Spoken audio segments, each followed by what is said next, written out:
નમસ્કાર સવારના 10 વાગ્યાના બુલેટિનમાં આપનું સ્વાગત છે। આપની સાથે હું છું વિધિ। સૌથી પહેલા આપને જાણકારી આપીએ જે અગત્યના સમાચાર અત્યારે મળી રહ્યા છે તેને લઈને। ભારતીય જનતા પાર્ટીની ચિંતન શિબિરને લઈને માહિતી અત્યારે મળી રહી છે। જે ચિંતન શિબિર મળવા જઈ રહી છે તે ભૂપેન્દ્ર પટેલ સરકારની આ ચિંતન બેઠક કે જેનું ગીર સોમનાથમાં આયોજન થયું છે। 21, 22 અને 23 નવેમ્બરે આ ચિંતન બેઠક યોજાશે। સરકારના તમામ મંત્રીઓ, સચિવ અને ઉચ્ચ અધિકારીઓ આ બેઠકમાં હાજર રહેશે। આપને ચિંતન શિબિરને લઈને માહિતી આપી દે। એક તો ચિંતન શિબિર અને બીજું સોમનાથમાં આ બેઠક મળવા જઈ રહી છે એવી જાણકારી અત્યારે પ્રાપ્ત થઈ રહી છે। માહિતી એવી મળી રહી છે કે 21, 22 અને 23 નવેમ્બરે આજે બેઠક છે તે ગીર સોમનાથ ખાતે મળશે। તાજેતરમાં જ સોમનાથમાં જે પ્રકારે ડિમોલિશનની સંપૂર્ણ પ્રક્રિયા થઈ અને તેની વચ્ચે આ ચિંતન બેઠક જે છે તે પણ સોમનાથમાં મળવા જઈ રહી છે। સરકારના તમામ મંત્રીઓ, સચિવો, ઉચ્ચ અધિકારીઓ ત્યાં હાજર રહેશે। સરકારની આ ચિંતન બેઠકનું સોમનાથમાં મળવું ખૂબ મહત્વપૂર્ણ અત્યારે ખૂબ સૂચક પણ માનવામાં આવી રહ્યું છે। આપણી સાથે ફોન લાઈન પર અમારા પોલિટિકલ એડિટર કિંજલ જોડાઈ ગયા છે।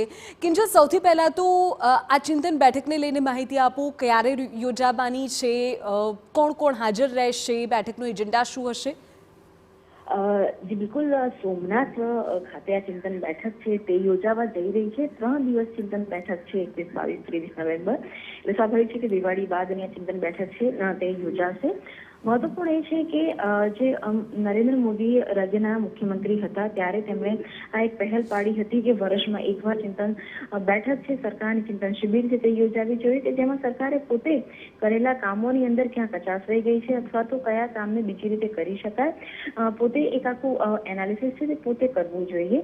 હાલાકી વચ્ચે ઘણો લાંબો સમય રહ્યો કે જ્યારે રેગ્યુલર ચિંતન બેઠક થતી ન હતી, પરંતુ આ સતત બીજી ચિંતન બેઠક થઈ રહી છે। ગત વર્ષે કેવડિયા કોલોની ખાતે ચિંતન બેઠક સરકારની તે યોજાઈ હતી કે જેની અંદર શિક્ષણ અને ખાસ કરીને જે ડ્રોપ આઉટ રેશિયો હતો તેની પર જે ભાર હતો તે મૂકવામાં આવ્યો હતો, તેની સાથે જે હેલ્થ વ્યવસ્થા હતી તેની પર ભાર મૂકવામાં આવ્યો હતો અને ત્યાં કેવી રીતે તેને ફિલઅપ કરી શકાય, ઉણપ દૂર કરી શકાય તે પ્રકારની જે ચર્ચા હતી તે થઈ હતી। આ વખતે સોમનાથની બેઠક મહત્વપૂર્ણ એટલે પણ છે કેમ કે સતત બીજી વખતે બેઠક યોજાઈ રહી છે। ભૂપેન્દ્ર પટેલ સરકારની આ જે બેઠક છે તે યોજાઈ રહી છે જેની અંદર તમામ જે ઉચ્ચ અધિકારીઓ છે તે હાજર રહેવાના છે, સરકારના મંત્રીઓ છે તે હાજર રહેવાના છે।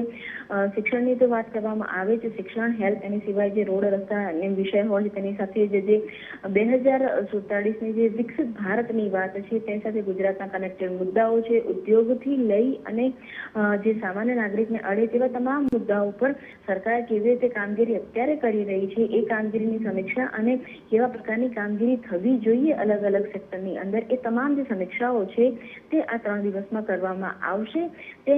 તેને લઈ અને આ સોમનાથની ચિંતન બેઠક છે તે મહત્વપૂર્ણ બની રહેશે। કે જે બીજું એ પણ સમજવું છે કે સોમનાથમાં બેઠક મળવાની છે એટલે માત્ર સંયોગ સમજવો કે પછી સોમનાથમાં તાજેતરમાં જે ગતિવિધિ થઈ તેની સાથે પણ આખી બેઠકને જોડી શકાય ખરા? દેખો, આ એક સંયોગ જ હોઈ શકે। તેનું કારણ છે કે ગઈ વખતની જે બેઠક હતી તે કેવડિયા કોલોની ખાતે કરવામાં આવી હતી। ચિંતન શિબિરનો એક ધ્યેય રહેતો હોય છે કે જે બેઠક છે તે ગાંધીનગરથી અલગ જગ્યા પર કરવામાં આવે। સોમનાથની જો વાત કરવામાં આવે તો સોમનાથ સ્વાભાવિક રીતે સૌરાષ્ટ્રની અંદર અને કદાચ એક રાજનીતિક મેસેજ આપવાનો પ્રયાસ ચોક્કસ હોઈ શકે, પરંતુ આ જે ચિંતન શિબિર હોય છે તેની અંદર માત્ર સરકારના મંત્રીઓ અને અધિકારીઓ હોય છે, તે સિવાયના કોઈ પણ જનપ્રતિનિધિઓ હાજર રહેતા નથી। એટલે આ એક સંયોગ હોઈ શકે, પરંતુ ચોક્કસ જે પ્રકારે બુલડોઝર ફર્યું છે અને ત્યારબાદ તારીખો નક્કી થઈ છે તો એક આડકતરો મેસેજ આપવાનો પ્રયાસ હોઈ શકે।